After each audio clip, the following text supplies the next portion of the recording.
Miracle Boy Boxing, ladies and gentlemen. I am your host, the one and only hosting Cruz, bringing you another exciting edition of boxing. Don't forget to hit and to like, subscribe to my channel. It's always greatly appreciated. Stay tuned. Miracle Boy Boxing, ladies and gentlemen, and I am your host, hosting Cruz. And guys,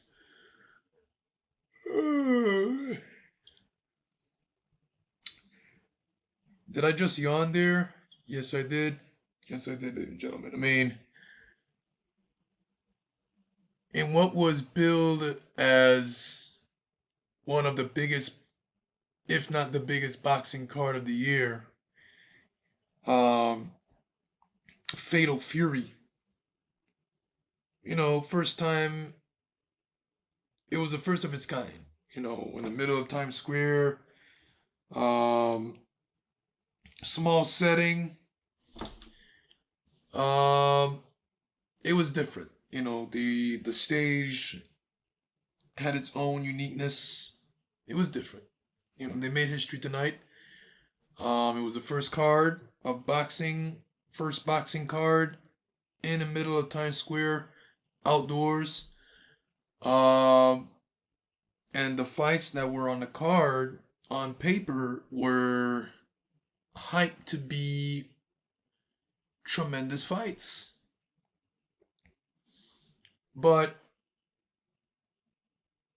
And each fight, at least the three main ones, the other two was this Japanese kid.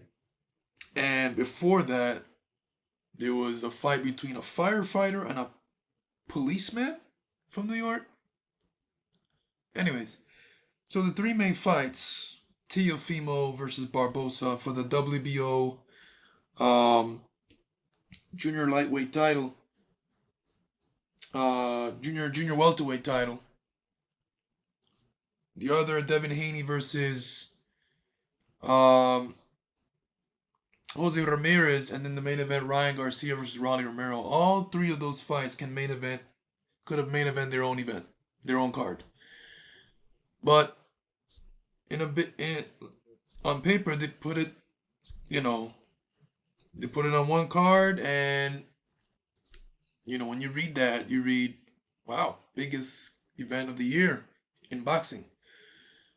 But in the ring, when the bell rung, each of those fights were not even great. Were not even good. Even though the Raleigh-Ryan fight was the best fight on the card, it still wasn't a good fight. Besides the surprise knockdown that we got by Rolly Romero and Ryan Garcia. But before I even get into that, let's get into the first fight on the main portion of the card between Teofimo Lopez versus Arnold Barbosa Jr., who came in with a record of 32-0, and Teofimo Lopez coming in to defend his title. The only defending world champion on that card kicks off the main card. They always said that Teofimo is not a big seller, and that may be true because they put him first on the card out of the three main fights, and to defend his title, he's not even, and none of the fighters had belts coming in. The main event was a title fight, but it was for a vacant title, and Ryan Garcia, he didn't fight for a year, but, he sells more. So they're going to give him the main event spot. But either way, man, Teofimo versus Barbosa. Teofimo going in there and putting on a shutout. Taking his time, using his jab, shooting combinations here and there. Barbosa just not being able to adjust. Had his moments with some jabs and was able to red up Teofimo's nose like a tomato and left a little mark in there on his cheeks. But all in all, a boring fight, a sleeper. Throughout the fight, I was taking some big yawns, and it was just a dominant performance of Teofimo, and he just dictated the pace throughout the fight, and Barbosa couldn't adjust, and Teofimo got a solid win over a top 140, underrated top 140 for some time. Barbosa has been getting the job done in 32 and 0 in 32 fights coming in, and for a while he's been, you know, by fans he should be fighting for a world title, and he finally got his shot tonight, and he did not deliver. And it's not like he lost and delivered. Like he went in there and let his hands go and give a solid performance. No, he was showing Teofimo too much respect, not letting go his hands more, not aggressive enough, and Teofimo was just able to dictate the pace with his jab, counter right hands, counter shots, his footwork, everything, and just gave Teofimo a breather throughout the fight. And Teofimo was able to score a unanimous decision. So a solid win on Teofimo's record, but the fight was not as anticipated. Same goes for the co-main event. I think the co-main event was just as boring, even more, maybe more, as Devin Haney scores a unanimous decision win over Jose, former unified champion at 140 pounds, Jose Ramirez. Now, Jose Ramirez, former unified champion, 140 pounds, but has not really been coming in. We all knew that Jose Ramirez is kind of on a down spiral, downhill of his career. He's not the same Jose that fought Maurice Hooker. Or even the Josh Taylor, or even the one that fought Josh Taylor. And Antonio Orozco and all that stuff. But Jose Ramirez is not an old fighter, not an old fighter either. We all felt like, he would have brought a style that would make Haney fight and bite down. The aggressiveness, a lot of punches. But Haney, with his feet and using the ring and boxing beautifully with his jab and counter right uppercuts and counter shots, he did what he needed to do. Hit, not get hit. That's the name of the game.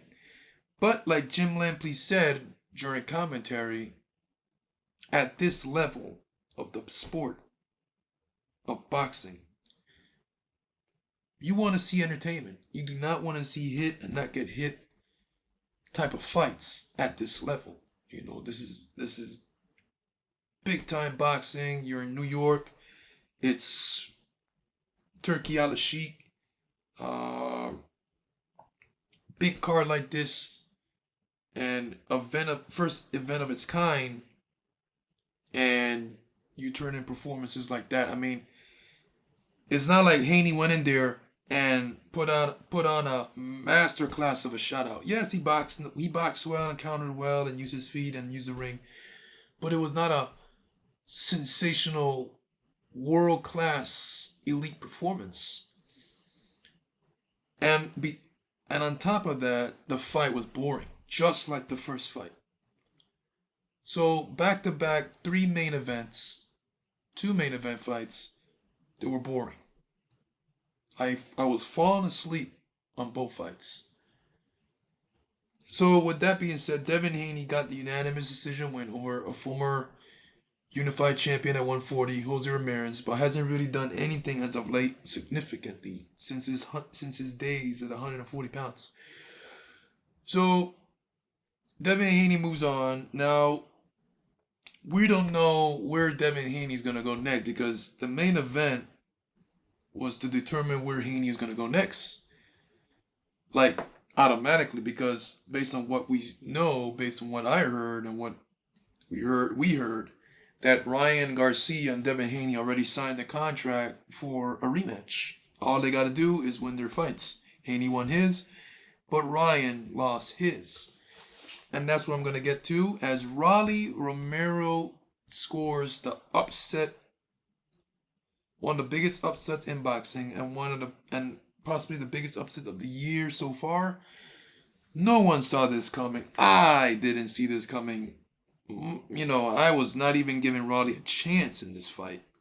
I even said this is going to be a first round knockout by Ryan Garcia, off the left hook. Haney couldn't see it, who's a much better boxer than Rolly, and he couldn't see the left hook coming, and he ate a few of those throughout the fight. So I was expecting Ryan to connect early with the left hook because Raleigh doesn't have a really good defense and his chin is very shaky. Uh, that didn't happen. The first round, both guys made it out of the round very cautiously and nothing dramatic. Now the second round, the unexpected happened. Raleigh dropped Ryan Garcia pretty hard off a left hook, double left hook. So, and that was an upset of itself. I was predicting a Ryan Garcia first round knockout, and here we are in the second round with Ryan Garcia getting dropped. And then Ryan Garcia was able to pick himself back up, recover, get himself back into the fight, was able to create some close rounds with Raleigh, using his jab,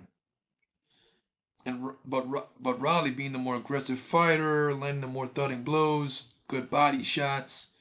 Ryan Garcia with some pretty decent jabs to the body, but Raleigh Romero landing the more telling shots, being a more aggressive, throwing more, landing more, and the fight. Ryan seemed, for me at least, was gun shy in this fight. I mean, he did not let go.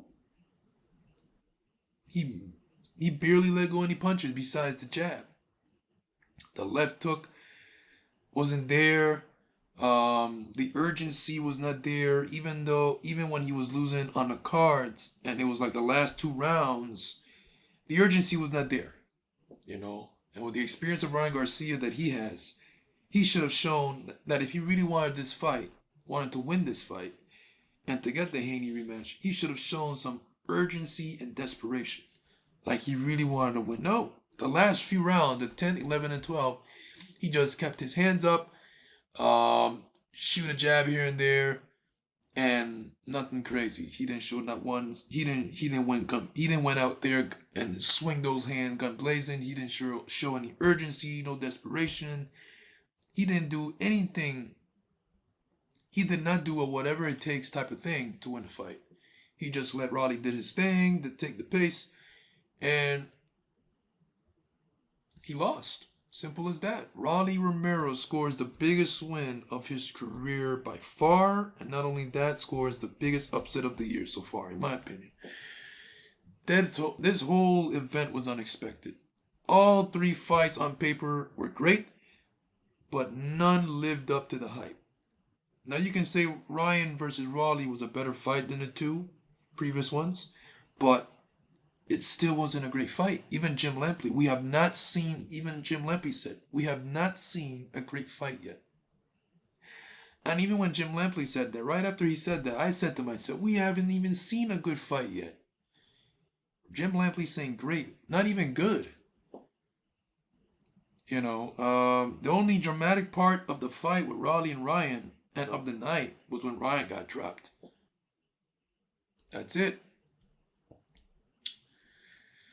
So yeah, ladies and gentlemen, an event that was lackluster, boring. On paper, it was great. The setting of where the fight took place was great, but when the bell rung, it was one of the worst boxing cards I've ever seen in terms of action.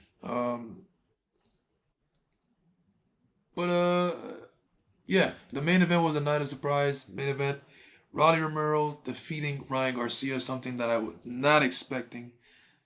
Imagine, I was predicting the first round KO by Ryan, and here we are, 12 rounds decision in favor of Raleigh Romero, even scoring a knockdown on Ryan Garcia. So, yeah, guys. Who knows what Haney's gonna do now, man? Because Ryan lost, so the commentators were even talking about Raleigh versus Haney. Now that's a pretty interesting fight. Raleigh looked pretty strong, powerful. His power went up to 147. So I think he'll do good with the welterweights, the rest of the welterweights up there. The champions, even like Jerron Boots Ennis, Brian Norman Jr., Mario Barrios. So yeah, let me know what you guys think about this card, ladies and gentlemen. Did you enjoy it? Or did you hate it like as much as many did? I know as much as many did. I was watching the comment section on social media and everyone was saying, oh, this is boring. Boring, boring, boring. So yeah, Miracle Boy Boxing, ladies and gentlemen, I'm your host, Jose Cruz. Don't forget to like and subscribe to my channel. It is always a pleasure to talk to you guys about boxing. And I'll see you guys in my next video. Peace.